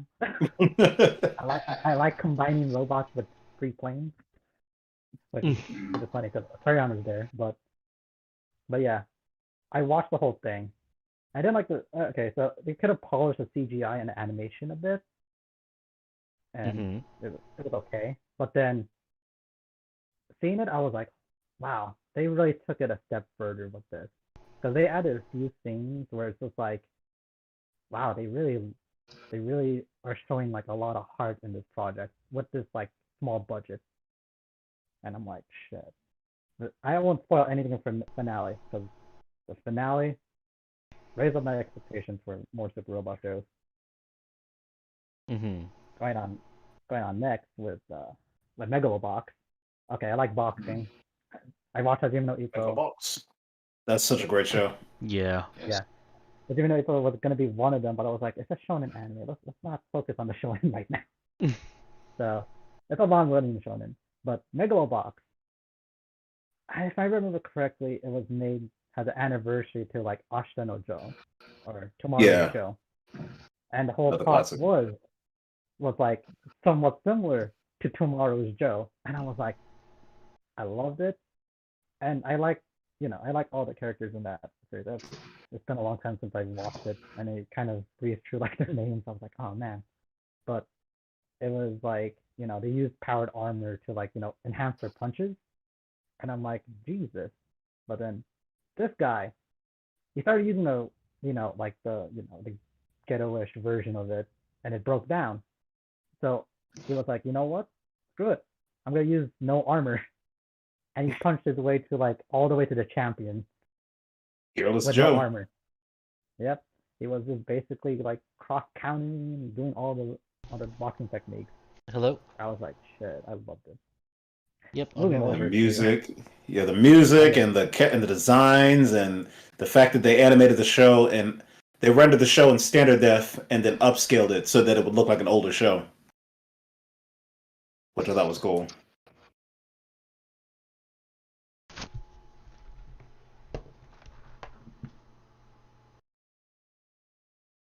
Yeah, Megalobox. So that show was amazing. I agree. But the did you see season 2?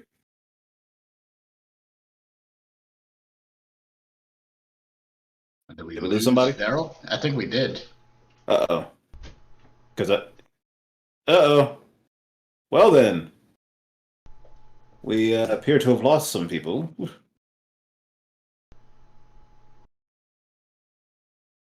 Okay then, we can always edit this out later if we need to. But that said, though, now Megalobox. Rex, did you see season 2 of Megalobox? Not yet. Still need to catch up on season 1. Yeah, see, I'd highly recommend it. It's like people always. It's funny. A lot of people are always asking, what's something that's like Cowboy Bebop, and from a style standpoint, I usually point to Samurai Champloo and Megalobox. Oh yeah. Sorry about that. There. I got kind of you got caught off in my side, so I was like, okay, I gotta hang up really quick. Oh no, that's cool. Mhm. And we just continue talking about Megalobox, but yeah, Megalobox though, yeah, season one is damn good, and season 2 I actually think is better. I heard I need to watch season 2. I heard it's much more darker. I Oh was yeah, like, shit. Oh man.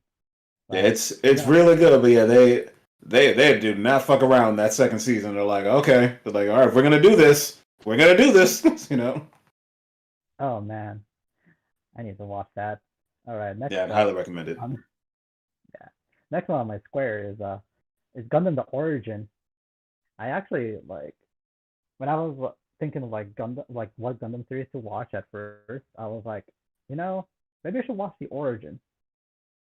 And I was left like speechless with it because I'm like, this is like a good story to learn like what happened before the 1 year war. That's what they Yeah. referenced like that. And I was like, shoot, and there's like, and what got me was like the production of like the Zaku, and there's like, I think there's like there's a lot of Gundam material media here and there, and it was like talking about like certain points like, oh, we had like a different like engine for this, because they tested a different engine, which is like a reference to the previous mobile suit for the Zeon War before they get 1 year Yeah. war. And the story where we follow Castle and oh man, I'm forgetting her real name, but Sayla Mass is the story. I was like, damn, this is pretty good. And then Artesian? I like how he what's it called, betrayed Char and became Char himself just so that he could hide from the Zeon the people that took his legacy or something. I was like, dude. I always got the impression that Char was inspired by the Count of Monte Cristo. That is true, huh? But yeah, this Makes sense. makes sense. But yeah, and then there's also some showings of like Amuro Ray here and there, like before the 1 year war started, and I'm like, oh, okay. And I was excited that if they're gonna continue the Origin, like remake the whole entire like Gundam 0079 right there. But I guess they left it like a cliffhanger, so because they're like, oh, you already watched UC 0079 and you know about it, so what's the point of reanimating it? I mean, to be fair, they're kind of right, because I know there was talk about that. They were asking the director about that. Gotta look up his name. I keep forgetting his name, but the director, Gundam the Origin. Let me look that up real quick. But yeah, the director was asked about that, but he's pretty up there in age, so yeah, he probably didn't want to do. He probably that would have been a huge task. But I know he's doing at least one more Gundam series. But Ooh, I think okay. so. It was Yoshizaku Yasuhiko. He and you know what's crazy is he co-directed this anime, but he was the animation and I believe the art director on the original series. Or at the very least, all those beautiful paintings you always see of the characters on the Gundams. Yeah, that was him, and he's the one that illustrated the manga that this series is based on as well. Gotcha. Yeah. That's why I put the like origin in there. That's like top 9. Yeah, and oh, okay, he's actually not as old as I thought he was, but still. Yeah. Let's see, going off to like the Four Fox. SS is Gridman, of course. Like, Man, yeah, Gridman. When I heard about it, I was like skeptical because I was like, huh, it seems like it's from like, it's based on the prototype anime that was out in like this animation expo that was done by Studio Trigger. And I was like, huh, how's this gonna play out? And they use like CG here and there. I was like kind of like about it. But then when I first like thought about it, I was like, wait a minute. They're mimicking the movements from like those old like Power Rangers or Ultraman, the movements. Like the yeah, old rubbery Tokusatsu show. costumes. Yeah, the Yeah, like Tokusatsu shows. I love those. I yeah. love Tokusatsu. Oh yeah, they mirrored. I was like mirrored. It was mirrored to like all those motions. I was like, Jesus, this is pretty good animation. Like they got like a mocap of like Gridman doing like all the signature moves here and there. I was Yeah, like, Birdman was one of those shows. Actually, it was a live action Tokusatsu show in the '90s. I still have to finish that one. I I was was gonna loving start it. watching. I was thinking about buying that Blu-ray, but I heard they apparently messed up the subtitles. And Really? Huh. I Yeah, think it's on Netflix. I'm not sure though. Which one? The Was it original. again? Oh, the original? Oh Yeah. no. Looks like I gotta watch that later. Oh man. But yeah. But FS is good, man. I think I took a second watching because one of my college buddies was like, "Hey, I heard about this show called FS is good, man. I'm gonna watch it." He watched it English dub, and Mm. I was like, it's kind of hit or miss." Mhm. But he was like really hyped about it. He was like, "Oh man, this show reminds me of like Power Rangers, Ultraman." He grew up with Ultraman like Tiga if I remember yeah. correctly. Oh, So that's right. They he even do the same pose from Ultraman, don't they? oh, When he transforms. oh yeah, I think Yeah, it's more. Yeah, I remember that. He with did that the zoom, with the yeah flying the pose and zoom the in zooming on thing. him. Yeah, that's from Ultraman. Yeah. Yeah, because Gridman, fun fact, was run by the Tsuburaya Productions, who did also Ultraman back then. So I guess Studio Trigger doing this anime, they really know like Ultraman a lot. Oh yeah, those guys are huge Tokusatsu fans. Next to Hideaki Anno, I forgot about Hideaki Anno. Oh yeah. I'm kind of surprised you didn't have Gurren Lagann on here. Yeah, I mean everybody's gonna have Gurren Lagann on their list. Like it's gonna be typical in my if I'm gonna add it in there. So if anybody doesn't know, I like Gurren Lagann, but not to like an extreme because I still feel like you know he could Not have enough been to a bit. remove any of these shows. Yeah, not enough to remove anything. Like I I respect like they're going with the whole thing with Gurren Lagann. Because Mhm. here's the thing, I love the fun facts of Gurren Lagann. I like the details. Like the first part of Gurren Lagann was super robots. Mhm. By the time it went to the second part, it was like real robots, but Yep. still super robots right here and there, and it was pretty good. That's all I can say. I watched it a long time ago, and it's still like it has an honorable mention, like one of my honorable mentions here and there. Still one of my favorite shows, but I didn't want to add it and overshine these other ones because the inspiration with Gurren Lagann was Getter Robo, and also I'll get to Go Gaigar later. Oh, Mhm. Next one is going to be Steins Gate. Oh man, Steins Gate though. Personally, I really loved it. I really loved it. Like the whole entire like like I put this? Like the concept of it is that you know, like Okabe is trying to like invent like a time machine or something, and which worked. But then he had to like further along the series, he had to face the consequences of doing that. Oh And boy. yeah, time travel, like it was like holy shit, I loved it. I was like, I loved it. Like time travel and everything, like everything about time travel.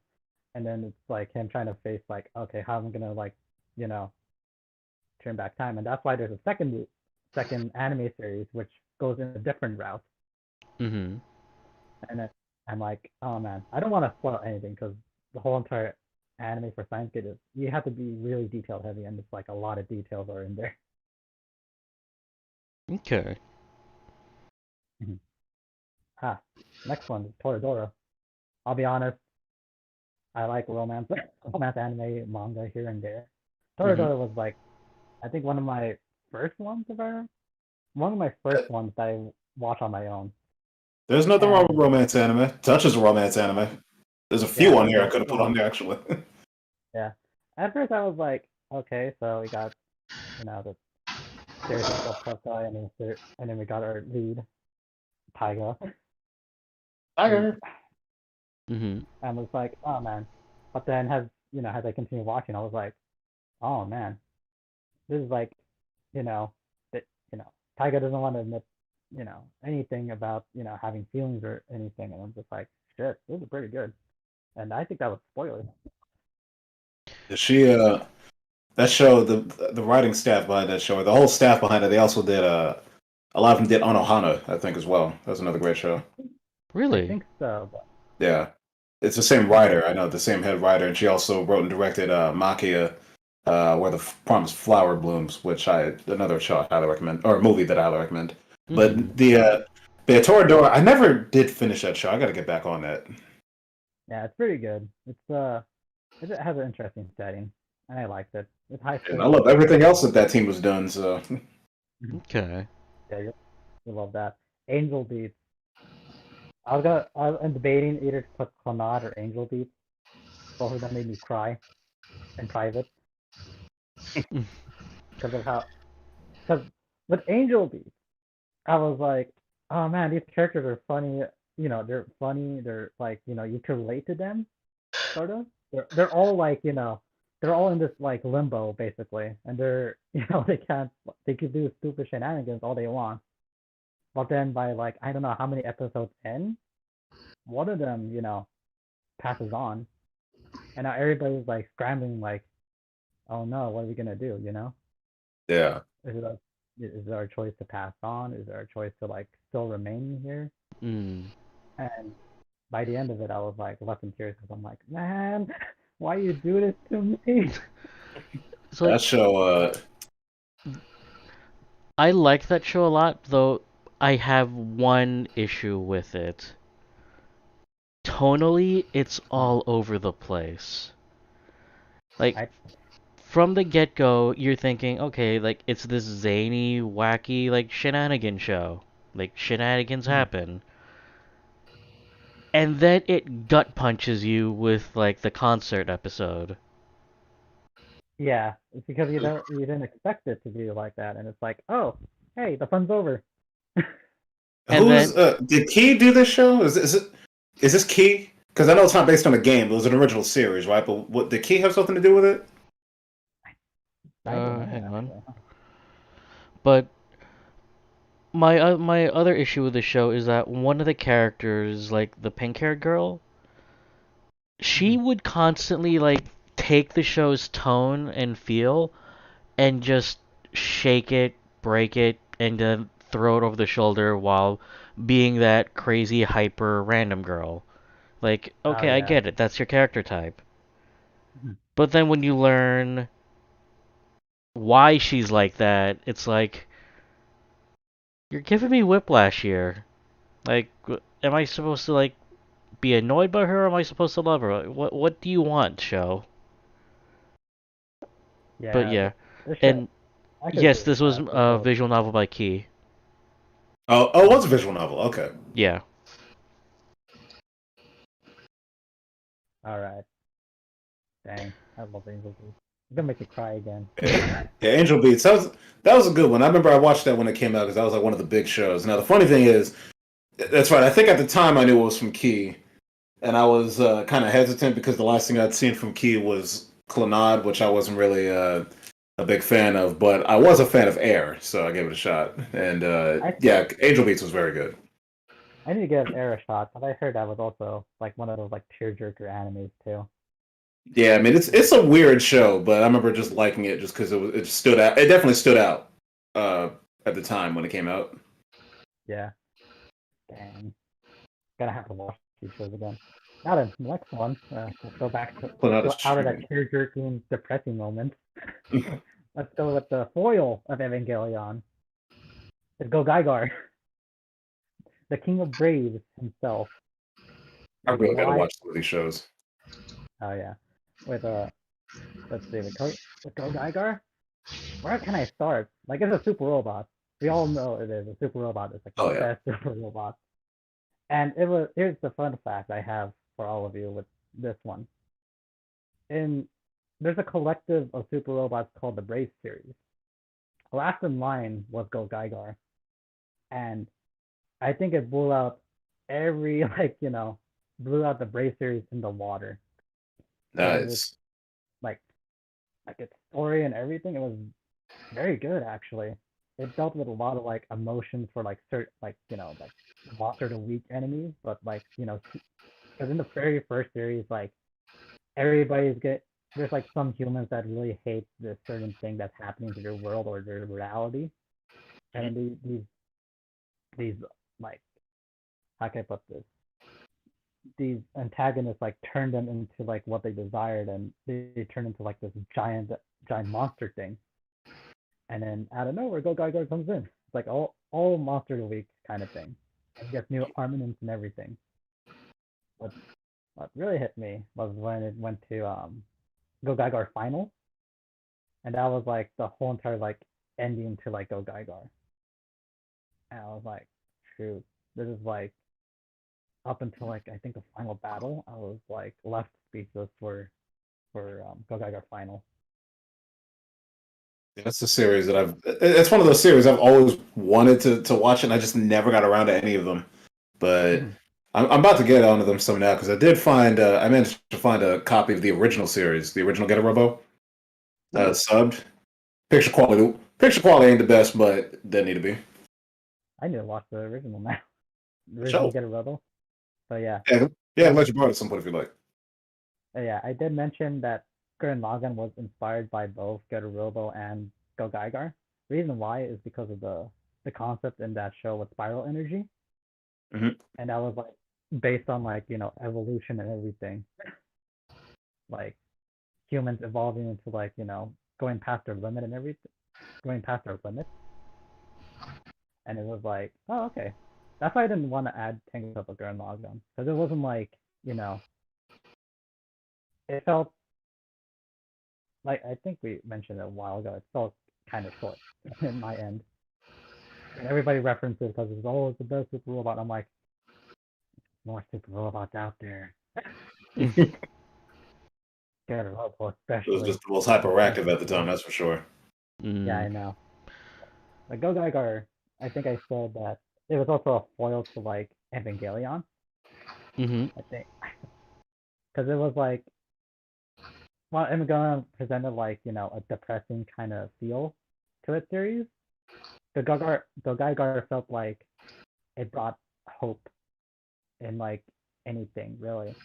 Like if I remember correctly, like the leader of like they're called GGG or something. I forgot the organization, but basically the leader is like there's like I think one of the scientists is like there's impossible odds we don't even make it, and he's like those with courage can beat those odds, and I'm like, huh. Reminds me of Vanguard, honestly.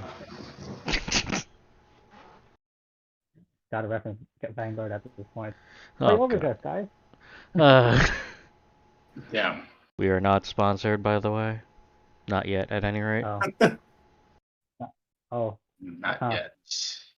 Oh, sorry, I couldn't hear you over my Nikes, which I was going to put on to go get some Aquafina. Oh my god. Oh, is that my iPhone 13 ringing? One sec. Let me put that on my Uh, Nintendo Switch. uh, I love these first episode shenanigans. I hope you like it all.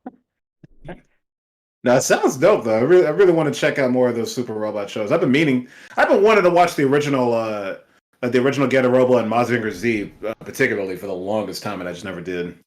Oh mhm. yeah, you should watch those. I was gonna put Monster Z in here, but I was like, let's put it a bit more recent. Nobody knows much of Monster Z besides you know, Mhm. all the other mecha fans. And then I was gonna watch Get a Robo Arc, but High Dive got it, so yeah. Good Yeah, luck. you It's like should watch them. I got too many streaming services as it is. Sorry, High Dive. Yeah, Just watch. High Dive was gonna sponsor us, and they're like, "Oh, what?" watch. They're gonna be like, okay, they gotta get a Robo Arc in here. Let's put the dub in there.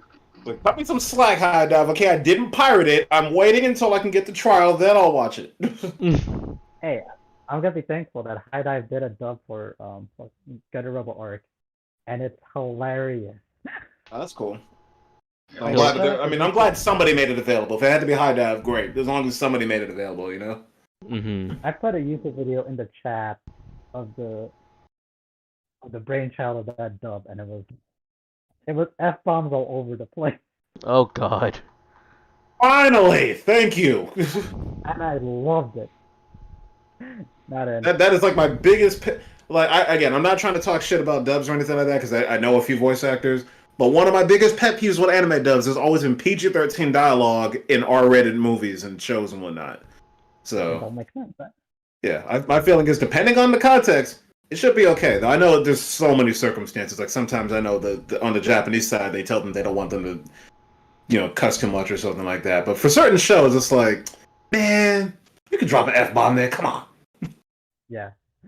Oh man. Now we're moving on to my guilty pleasure, which was Godzilla. I think it's the first movie I forgot. No. Everybody would know VTubers. Anyway, so with this movie, when I first watched it with my college roommate, I was kind of left with like a half and half with it. It wasn't. It was like, if I remember correctly, it was like mostly CG. If I remember correctly, Mhm. It's and entirely CG. and the story was more focused on the humans. Like humans and aliens trying to like, you know, they go back to Earth and they're like, they're having a struggle with Godzilla. And I'm like, okay, this kind of, you know, you know. And then there's, the other two that was in Netflix at that time. Mhm. So we watched the next one, and it was started getting better, and I was like, oh, I was getting more interested in it. And then finally, when we watched the final movie, I was super hooked. I was like, oh man, Godzilla better beat Ghidorah. That was the most unique interpretation of Ghidorah out of as somebody that just recently watched the entire Godzilla franchise. That was a very unique take on Ghidorah. Oh yeah, I was like, oh man, this is like this take on Ghidorah like has been like this like being from another dimension without any laws. Like you can't describe it basically. Yeah. You can't describe his existence. I was like blown away with that concept. And after watching that third film, I thought about the series as a whole and what their themes relate to. And there's different aliens too, right? Yeah. So the first one, I'm trying to remember what I told my roommate, but it was a long time ago. The first one related to humans, and basically it was like humanitarian. It was like not humanitarianism, but like I forgot what was the theme for it, but it was basically human like emotion basically, because now the humans, they finally got back to Earth, but Earth changed so much that they're like, what is this place, And they set out to explore it. They want to see if Godzilla is dead. They found They're a small relatively. Godzilla. Yeah, they found a small Godzilla, but then they found a monster Godzilla. Yeah. It was like human emotions. Human Emotions was the same for that one. I think it was like Nature or something. Human Nature. Next one, the second film, it started with the aliens that had like logic behind everything, and that was like because they built a city to like combat Godzilla. Yeah, It was the not Vulcans.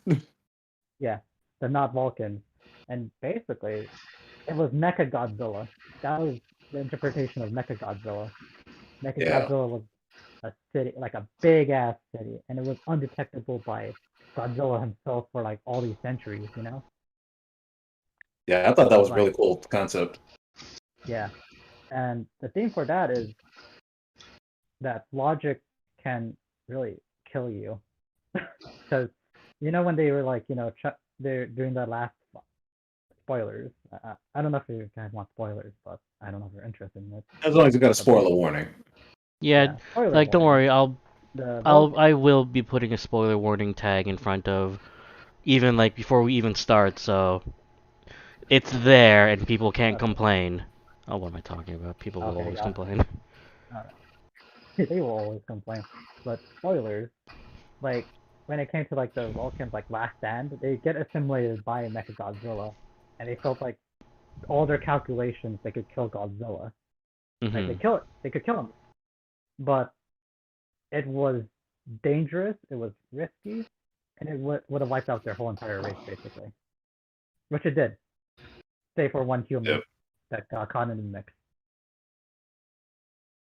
And then the third film was basically about religion. Now this topic is a bit off in a way, but it's like the third aliens where they talk about their god Ghidorah, right? Yeah. And it's in a sense that they worship him to a point where they would sacrifice themselves in order to summon him and destroy Godzilla. And that's why like when the human scientists are trying to like capture what was going on, all their sensors are saying, it's not, it goes to infinity or it goes to like an unknown error. So I was like, dang. I won't spoil the ending for the whole series. Let them watch it, except for the second one. But yeah, that's all I can say with Godzilla at this point. But this is my 3x3. Hope you guys enjoy it. Absolutely. Yeah, I mean, I'm a pretty big fan of Godzilla these days. Plus, Godzilla Singular Point is also on Netflix. That one's very good. I should watch that. I heard it's pretty good. Yeah, I like it a lot. All right, we got our Yes. last man standing. Yep. Last man standing indeed. All right, where do I begin? Give me 1 second. Let me put this in. Oh.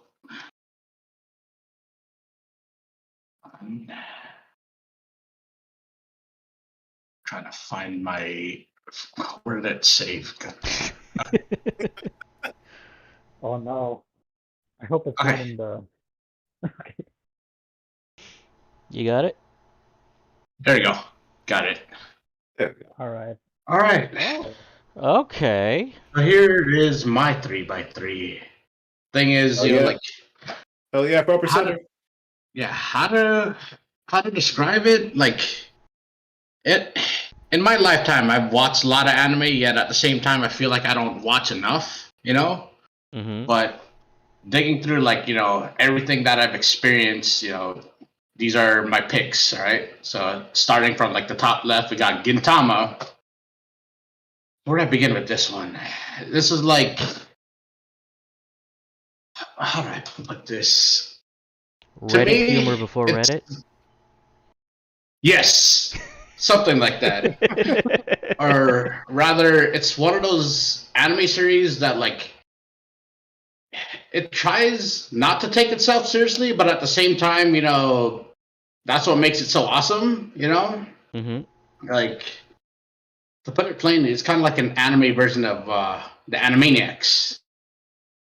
3 main characters that are idiots, but it's like a type of world where it's like, what if aliens invaded like ancient Japan, and then fast forward to our time, and this is what we get, like Japan still hasn't really changed much, and we saw samurai type people walking around. Yet, you know, there. What else can I say about this? Yeah, there's like a lot of fourth wall breaking in this anime series as well, and that's why it doesn't take itself seriously. But then, like, out of nowhere, it tries to do this thing where like it sneaks up on you and it becomes a serious shonen battle anime. Out of absolutely nowhere. I Exactly. heard it does that a few times, right? Oh yes, and I I think believe about it recently ended too, as its finale was like in the form of a final movie. I still have yet to watch that, Mm-hmm. but Yeah. yeah. That I think about it. Anyways, what's up? The creator of Gintama did Skate Dance, right? Yes. I'm like, oh man, I need to rewatch Skate Dance. I want to watch Gintama. I think Skate Dance had like the similar pacing of Gintama. Like it's all funny. Oh, and it yes. hits you with stuff. As a matter of fact, I believe the studio that worked on Gintama also worked on whatever's in the middle of my my 3x3. I'll get to that later, though. Okay. Yeah, similar pacing. Yeah, possibly similar cast as well. But okay, moving on to the right is my favorite from high school, Golden Boy. Oh yeah, that's still one of the funniest anime ever made. I Alright. didn't watch that, but I seen a clip of it, and it was the best one I ever laughed at. Yes. All right, it's a That six show's anime so damn OVA. funny. And thankfully, like, there's a manga that concludes it, but I still haven't really touched that yet. But Let's about just say some- there's a reason why they didn't adapt the rest of the manga. makes sense from what I heard. That being said, it's about a guy who is a Tokyo University student that ended up finishing all the shit that he did, like in school. So, before graduation, he decides to leave on his bike and travel across Japan to take on many jobs and continue learning everything from computer programming to making udon to swimming. You guys need to check that out. Just look up a clip of that whenever you get the chance. Oh man, I think about it. That sounds like my life, except for the women. The motorcycle episode alone is worth watching the entire series.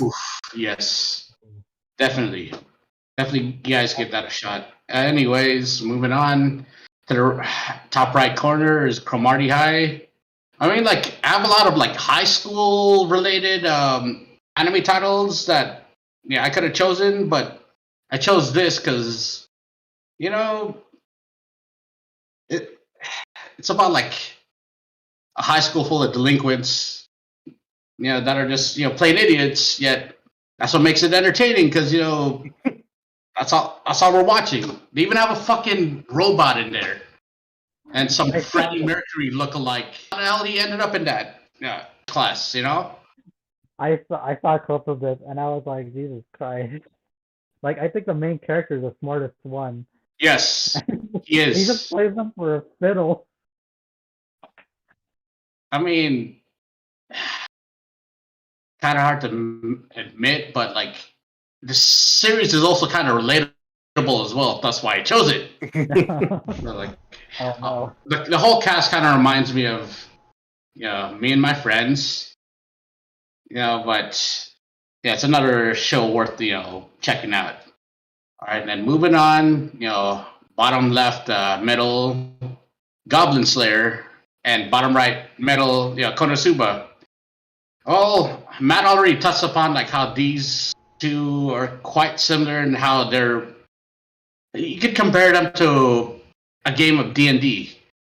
That's not the one on left is hella dark and serious, and the other one is just hella try hard but funny as hell. and I chose those two because I just find that shit entertaining. Yeah. Yeah. Oh man, Yeah, I'm scared now. yeah. I mean, albeit the one on the left is hella controversial, but that I read the it didn't bother me. Mm. yeah. Okay. All right. Bottom left corner. is this series from 2007 called Potemayo. As you can see, you see like these little chibi looking characters, and one of them's like a cat girl looking thing, and the other one in the bottom right corner of the picture, you can barely see it. It's like some Grim Reaper looking chibi baby thing. I don't even know what the fuck they are. But like, main character finds this cat looking thing in his fridge and decides to, raise it. As you do. And and as he was thinking of a name to give it, he was eating like some sort of pastry bread that happened to be the flavor of potato mayonnaise. Ew. Thus, the title Potemayo. Oh my god. All right. The reason why I put this on the 9x9, 3x9, 3x3. What the? My brain's fried right now. All right. The reason I put it on my 3x3 is that like I feel like if we put this in a bar where a whole bunch of drunk dudes are just fighting, and we decide to just put this on a big screen or projector and they start watching it, they'll stop fighting and make up with each other. This is literally an anime that could end all wars. Oh, It's that peaceful, oh man, I need to get a watch of this one. Yeah, it's kind of hard to find right now, but you may be able to find some clips here and there on YouTube.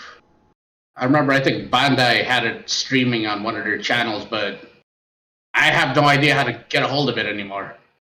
It's kind of like your case with Katana Gatari, Matt, Mm-hmm. Yeah, but either way, if you're able to find it, give it a watch. You'll feel good about yourself. I mean, you don't even need weed or dopamine. You're all set. All right, bottom middle. I'm pretty sure you guys all know me for this, but Cardfight Vanguard. Yeah. That's been a big thing of mine. Like, it's been a big part of my life ever since 2012 when we first got into the card game. But specifically in this picture, I chose the Shinamon arc, which is the prequel to the whole series.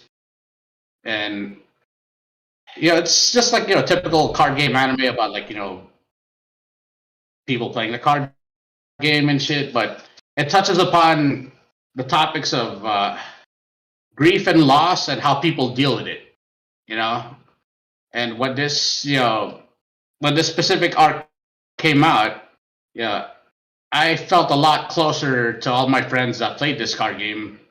And as this arc ended, one of my best friends, passed away, and it pretty much made me made this like feel even deeper, like a deep connection with me. Yeah. Yeah, so that's why I chose this. This is a pretty important anime to me. Mm-hmm. All right. Anyways, moving on. Bottom right corner. Gundam Build Fighters. Oh yeah, the first I one. haven't seen those. I'll admit I Alright. haven't seen this one. It's Okay, funny I get because something. when this first came out, Matt, this is like around the time when we first met, Mm-hmm. and everybody at the card shop that we frequented was always telling me about the series, and I was a huge Gundam fan back in the day, growing up. But I specifically chose this one because of all the nostalgia that it brought to me, and how much it brought me closer, to my friends. Mm-hmm. Yeah, just give it a shot because, like, pretty much it's typical shonen battle anime about people that build gunpla, or plastic Gundam models, and Yeah. they're able to like have them battle on some sort of like, how do we put this? Some sort of system that allows these damn plastic models to move around. Like, Ah, yeah, I it's remember. It's pretty. something called Blavatsky particles or something, and that's Yes. like a table, and that sends out the Blavatsky particles. It's pretty good. Yes. Oh man, this brings me back.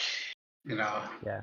Mm. But yeah, Send me- like It's that one Gundam series for like every Gundam fan that when they see their favorite mobile suit on screen, like in the form of a plastic model, like in this series, they're like, oh shoot, I remember that. Oh yeah, Yeah, big piece of nostalgia. Mm-hmm. it's sort of like a very good nostalgia, and the story for Gundam Build Fighters was pretty good. When it Yes. hit onto like Psi, it was more like if after Zeta we got double Zeta. Yes. The first part of I still double Zeta. haven't. I actually still haven't seen Build Fighters, but I know it's really popular. Yeah. It is really popular. Yeah. Like All of it's on YouTube, and it's Oh, nice. also you can also watch it dubbed as well. But whatever floats your boat, go ahead and give it a shot. yeah, Mm-hmm. All right. So time to move on to my guiltiest pleasure, and I'll always come back to this series, The Daily Lives of High School Boys. It Yes. was Alright. genuinely fun. It doesn't have to be a guilty pleasure. Yeah. Well, it is generally funny. But like, thing is, I always want to bring everyone back to this series because this series is highly relatable. It's just as the title implies. It's like the daily lives of like what any high school teenager would go through, especially when they're just hanging with their bros. Mm-hmm. oh yeah, Yeah. As a matter of fact, it reminds me of all three of you, or all four of us. oh yeah. Mm-hmm. Yeah, and it's always going to be a big part of my life. I just thought I'd share it with you guys. Yeah. I think it's shown me like a few episodes here and there, and I'm like, Yes. it's funny. Like especially like the what's it called? If I remember, it's like the one scene where the guy's reading a book and the girl comes in and just sits there. And we Yeah. got this bunch of friends like doing everything. Like, oh, let's sit back. Yeah, it's like that Leonardo DiCaprio meme where he's like pointing at the TV. He's like, yo, that's us. Yeah. Yeah, check that show out at some point. Yeah. And then when it came to like that ending song, I think it pointed out to me, Rex, that I think I don't know, I think it was like one of the VAs or something that hated it, or one of the productions that doing the ending song hated it, so they're like, you know what, you do your own ending song, and I was like, wait, what? What is that? And it's Actually, all- there was supposed to be another ending song in its place, but Oh. because the lead singer of that band that was supposed to do the ending song apparently said something about one of the voice actresses that pissed her off, they got canceled pretty much, and then they had to replace that ending song. Oh wow. Yes. But yes, And I think please that's give it all- a shot, guys. Yeah, give it a shot. That ending song is the best song I've ever Where's it streaming at? I believe it's on Crunchyroll. Okay, cool. Yeah, actually, it is on Crunchyroll, and yeah, when you get the chance, give it a shot. Anyways, that's my 3x3. Hope you guys Awesome. enjoyed it. Cool. You guys got good taste. Yeah. We are, So yeah, So this was again our 3x3s. These are shows that, in our honest opinions, feel like defines our general tastes, what we like, what we prefer in a show, that sort of thing. So, to anyone listening in, what did you guys think? Did you find any of our choices weird or strange, or did you even know some of these shows? Because I'll admit, Rex, I did not know what that bottom left show was. no, Because it's obscure as hell. yeah, Somebody thought that was a different show. I think it's called something like Little Fairy Snow Sugar or something like that. It's on that because it's another show from about the same time, like the 2000s. Yeah, And yeah, that show I just know because the theme song is catchy as hell. I've never actually watched the show itself, but yeah, I mean, definitely inspired me to watch. Yeah, so you definitely inspired to watch some more Super Robot anime as well. Oh yeah, gotta watch all them Super Robots. I could recommend you a lot of them. Yeah. Also, yes, I've been playing Pokemon Online this entire time, and I finally just won a damn match. Nice. Is that why you're silent? No, I was sorry because I was trying not to interrupt, but But yeah, so and during our next session, our next recording, next episode, uh, we'll have our first weekly recaps, and we'll actually have a topic to discuss. So yeah, this was just our icebreaker, our, you know, our way of showing the audience who we are, and let's hope future me hasn't screwed this up in editing. Yeah, I'm actually terrified now. and now you know exactly what you're in for.